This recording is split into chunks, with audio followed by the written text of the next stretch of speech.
Olá, queridos amigos, queridas amigas, que a paz de Jesus esteja com cada um de vocês, meus amigos. Que prazer nós separarmos este momento para nós estudarmos a lição da escola sabatina, para nós obtermos conhecimento, entendimento e sabedoria. Que a face do Senhor Deus possa resplandecer em cada um de vocês, dando-lhes a paz. Que todos tenham um dia bastante feliz. Vamos à lição? E hoje, segunda-feira, 3 de novembro de 2025, a lição 6 de hoje, ela tem como título O Pecado de Acã. E a lição de hoje, ela está baseada no livro de Josué, capítulo 7, dos versículos 16 a 19.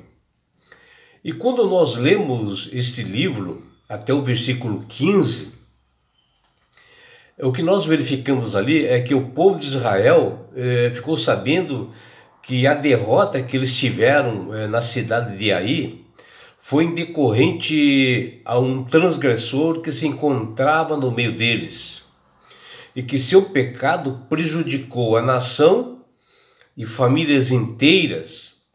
Sendo assim, foram investigadas por Deus através do seu líder Josué. Deus, em vez de apontar a identidade do transgressor, ele elaborou assim, um processo jurídico para chegar ao culpado e mostrar esse culpado para a nação de Israel. Mas que nós vemos também dentro desse processo que Deus elaborou, ele revela que ele é um Deus de amor, de justiça e que sua graça dura para sempre.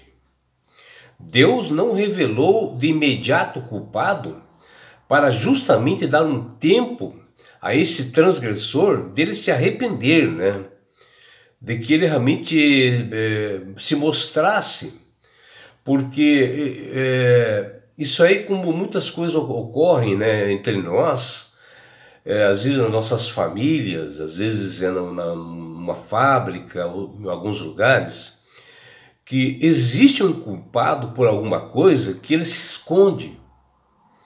Aí as pessoas ficam apontando uma para as outras, é você, não, sou eu, é você. E fica assim. E foi o que ocorreu nesse caso aqui, Porque Josué, ele começou assim, instruído por Deus, deles investigar as tribos, as famílias, para tentar mostrar quem que era realmente o culpado. E também a família que soubesse o que aconteceu, também ela teve a oportunidade de decidir se queria se envolver no encobrimento do pecado de Acã ou denunciá-lo, por exemplo. O fato é que não ocorreu isso. Ou recusar a ser cúmplice, como nós vimos uma história dos filhos de Corá, que eles evitaram a destruição ao se recusarem de ficar ao lado do seu verdadeiro pai, que é mostrado lá em Números 16, 23, Números capítulo 16, versículo 23 até 33, e também Números capítulo 26, versículo 11. E assim, a solução para este dilema seguiu numa direção oposta ao sentido pelo qual o pecado havia entrado, ou talvez iria prejudicar totalmente a nação de Israel. E assim, ficou assim uma culpa coletiva, que ela ali já foi eliminada, e aí foi reduzida para a tribo, depois para famílias, como eu havia mencionado. E dentro desse processo, Deus, além de revelar o ofensor, o processo investigativo veio para poupar aquelas pessoas que estavam sendo naquele momento também levando culpa sem realmente dever. É importante nós observarmos nesse livro como Josué se dirigiu a Acã, o culpado, que nós vemos ali no livro de Josué 7, que ele chama assim, porque ele já sabia quem era o culpado, porque Deus já tinha induzido ele a isso, né? Para Josué investigar. E Josué chega para Acã e diz: meu filho. E assim, essa expressão mostra não apenas a idade e o papel da liderança de um verdadeiro líder, né, que deve ser, como foi Josué, e como deveria proceder, mas também revela a atitude com que esse grande guerreiro abordou a justiça, né? Porque nós não podemos estar apontando o dedo assim em público e falando. E ele chamou em particular Acã para falar isso. E o coração de Josué estava cheio de compaixão por Acã, né? Porque assim, quando você tem um grupo assim, até as pessoas fazem parte da família. Acã era considerado assim. Embora ele tenha sido chamado Josué, no caso, para executar o julgamento do ofensor, mas ele foi realmente com carinho, com amor. Por meio de sua atitude, Josué estava novamente pronunciando a sensibilidade e a bondade e o amor daquele que nunca foi rude, nunca proferiu desnecessariamente uma palavra severa ou dura, e jamais provocou sem motivo uma dor a uma pessoa frágil. E o que nós vemos, né, que Deus realmente embora ele tinha que punir o culpado, mas ele estava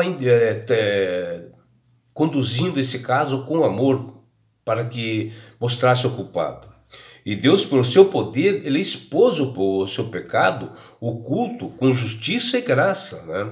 Mostrando sua soberania, sua santidade e mostrando apenas o culpado que foi condenado posterior a isso, né? E dentro dessas escrituras, nós, principalmente ali no Antigo Testamento, a palavra pecado, ali tirada do hebraico, ela é chamada como rata'ah, mas ela também aparece com uma palavra de auan, né? Tradicionalmente traduzida como iniquidade.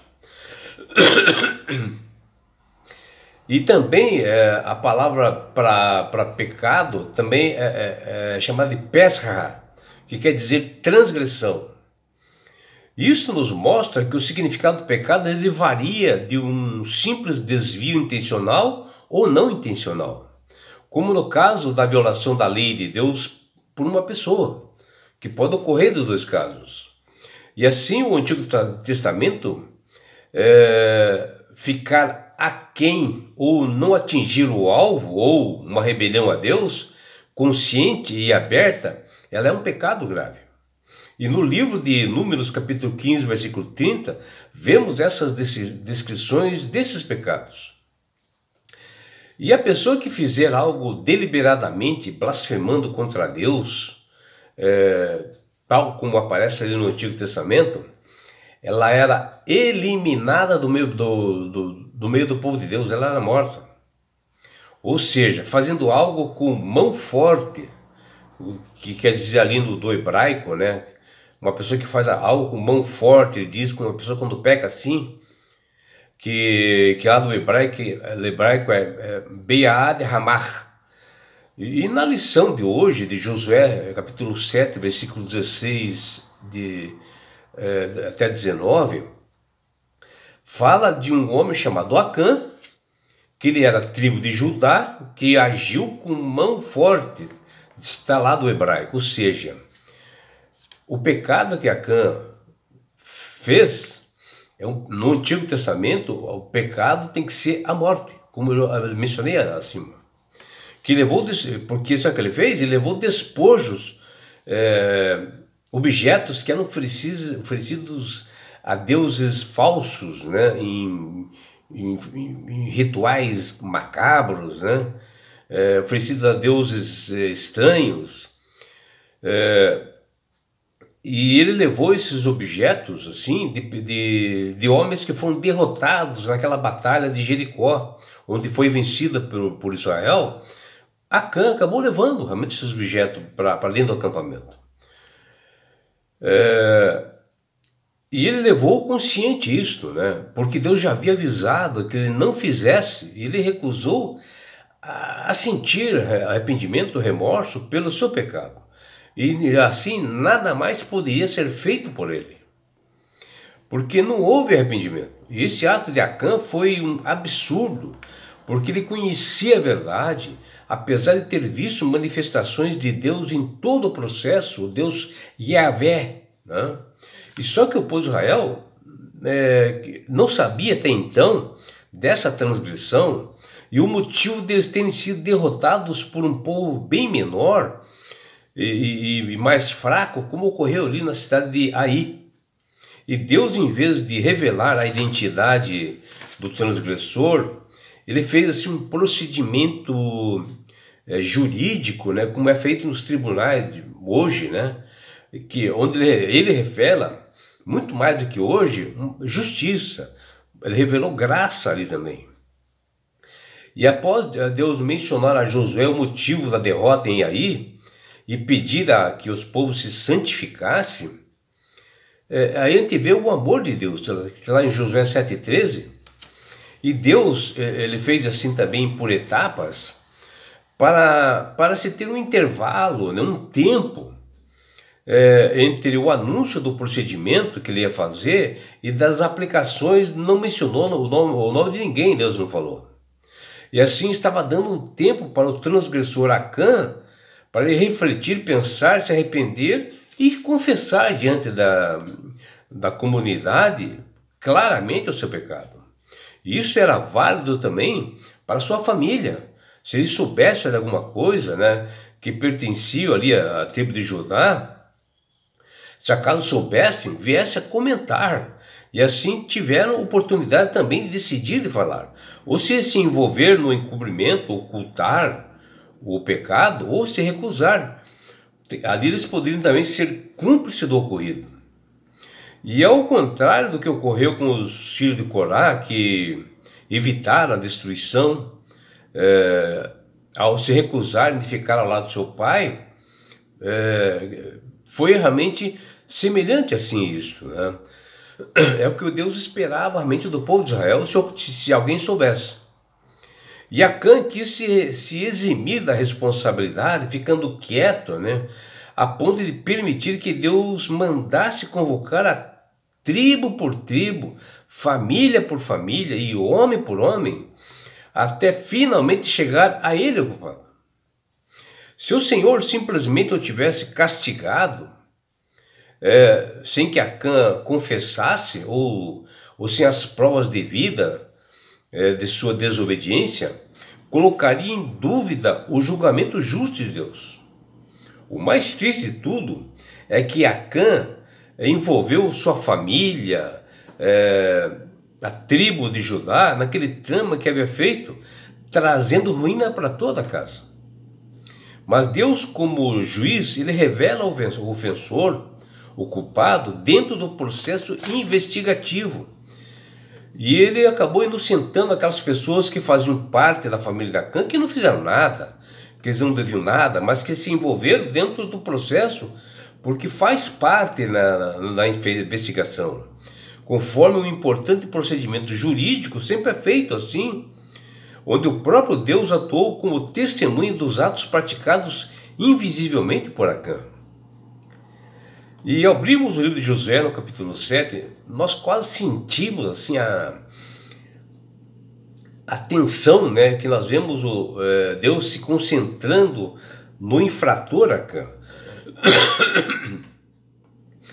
Quem não se surpreenderia com a obstinação do homem em esperar que ele pudesse passar despercebido? Né? Claro, nada podemos esconder do Senhor, dos olhos de Deus, que são penetrantes, né? Como diz lá no Salmo 139, versículo 1 a 16, e 2 Crônicas 16, 9. E assim, Deus, ele é soberano, onipotente, onisciente e presente. Ele sabe, está em todos os lugares, sabe realmente o que as pessoas fazem, sabe o que se passa no mais fundo, no interior da alma do ser humano, dentro do seu coração, como fala em 1 Samuel 16, 7 e Jeremias 17, 10. E é por isso, meu amigo, minha amiga, que Deus tem clamado, Deus tem falado para as pessoas através do Espírito Santo para aceitarem a Jesus como Salvador e Senhor da sua vida.